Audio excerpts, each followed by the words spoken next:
ଫସଲରେ ପାଣି ଦେବା ଅନେକ ଗୁରୁତ୍ୱପୂର୍ଣ୍ଣ କାମ ହୋଇଥାଏ। ତେଣୁ ତାକୁ ଯଦି ଆମେ କମ୍ ସମୟରେ ଏବଂ କମ୍ ବଳ ଖର୍ଚ୍ଚ କରି ତାକୁ ଯଦି କରିପାରିବା ତାହେଲେ ସେ ଆମର ଅନେକ ସମୟକୁ ବଞ୍ଚାଇ ପାରିବ। ତ ମୁଁ ଏମିତି ଆଜି ଏକ ଟିପ୍ସ ବା ଯେଉଁ ଯୁଗାଡ଼ ବିଷୟରେ ଆପଣମାନଙ୍କୁ କହିବା ପାଇଁ ଯାଉଛି, ଯାହା ମୁଁ ଅବଲମ୍ବନ କରିଛି। ତ ଦେଖାଉଛି ଆପଣମାନଙ୍କୁ। ତ ନମସ୍କାର ଚାଷୀ ଭାଇମାନେ, ମୁଁ ଉପେନ ଆପଣମାନଙ୍କୁ ଓଡ଼ିଆ ଏଗାରଟା ୟୁଟ୍ୟୁବ୍ ଚ୍ୟାନେଲରେ ସ୍ୱାଗତ ଜଣାଉଛି। ତ ଚାଲନ୍ତୁ ଭିଡ଼ିଓକୁ ଆରମ୍ଭ କରିବା। ଏଇଠି ଦେଖିପାରୁଛନ୍ତି ଆପଣମାନେ, ଏଇଠି ଗୋଟେ ନଳୀଟା ମୁଁ ଲଗେଇଛି। ଏଇ ଗୋଟେ ଲାଇନ୍ରେ ହିଁ ନୁହେଁ, ସମ୍ପୂର୍ଣ୍ଣ ଲାଇନ୍ରେ ଲଗେଇଛି। ତ ନଳୀକୁ ଆମେ ଆଡ଼ଜଷ୍ଟ କରି ପାଣି ଛାଡ଼ି ପାରିବା।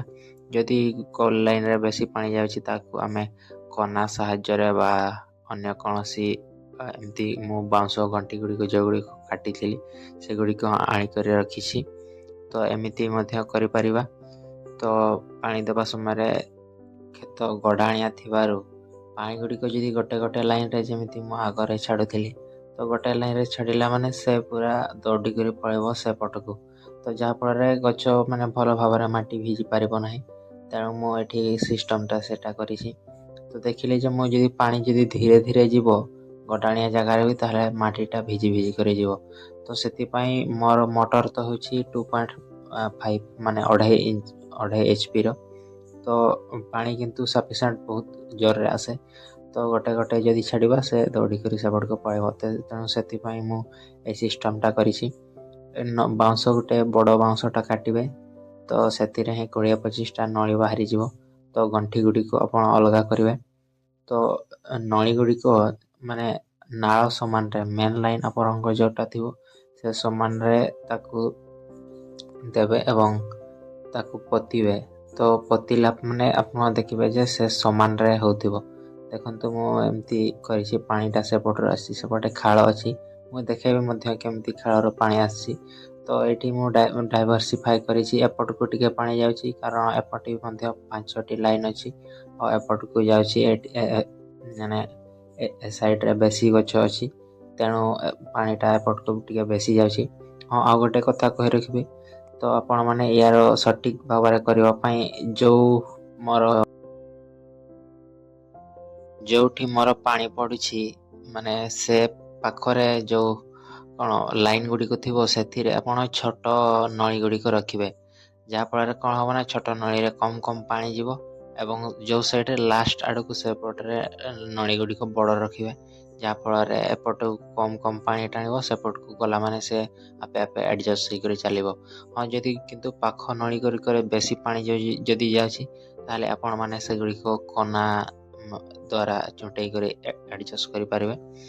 ତ ଏମିତିକା ରହିଛି। ଗଛ ଗୁଡ଼ିକ ଟିକେ ଦୁର୍ବଳ ହେଇଛି କାରଣ ମୁଁ ଆପଣମାନଙ୍କୁ କହିଥିଲି ଯେ ବୁଲା ଷଣ୍ଢ ବହୁତ ଆତଙ୍କ ଆମ ଏରିଆରେ କରିଛି। ତ ଗଛ ଗୁଡ଼ିକ ଷ୍ଟ୍ରେସ୍କୁ ଚାଲି ଯାଇଛି।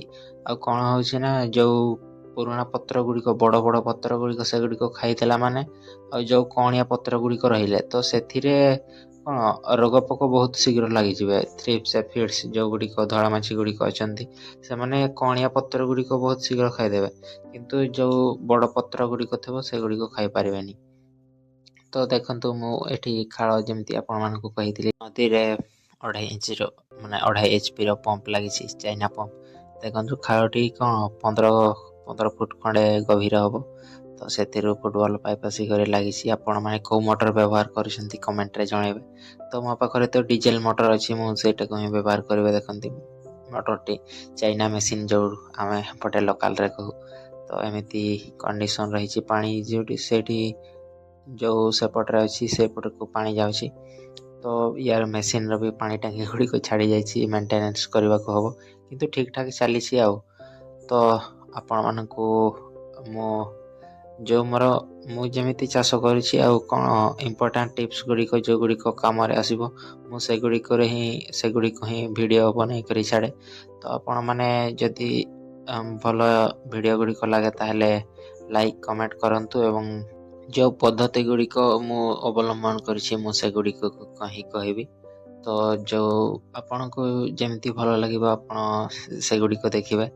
ତ ଯଦି ଭିଡ଼ିଓ ଶେଷ ପର୍ଯ୍ୟନ୍ତ ଦେଖିଛନ୍ତି ତ ଟିକିଏ ହେଲେ ବି ଆପଣମାନଙ୍କୁ ଯଦି ଇନଫର୍ମେଟିଭ୍ ଲାଗିଥାଏ ତ ଭିଡ଼ିଓଟିକୁ ଗୋଟେ ଲାଇକ୍ କରିଦେବେ ଆଉ ଚ୍ୟାନେଲଟିକୁ ସବସ୍କ୍ରାଇବ୍ କରିଦେବେ, ଯାହାଫଳରେ ଆଗାମୀ ସମୟରେ ମୁଁ ଏମିତିକା ପୁରା ଲୋକାଲ୍ ନଲେଜର ଭିଡ଼ିଓ ଗୁଡ଼ିକ ବନେଇକରି ଆପଣମାନଙ୍କୁ ଦେଖାଇ ପାରିବି। ତ ଏମିତିକା ରହିଛି। ତ ଭିଡ଼ିଓଟି ଭଲ ଲାଗିଲେ ଲାଇକ୍ କରନ୍ତୁ, ଚ୍ୟାନେଲଟିକୁ ସବସ୍କ୍ରାଇବ୍ କରନ୍ତୁ। ରହିଲି, ନମସ୍କାର।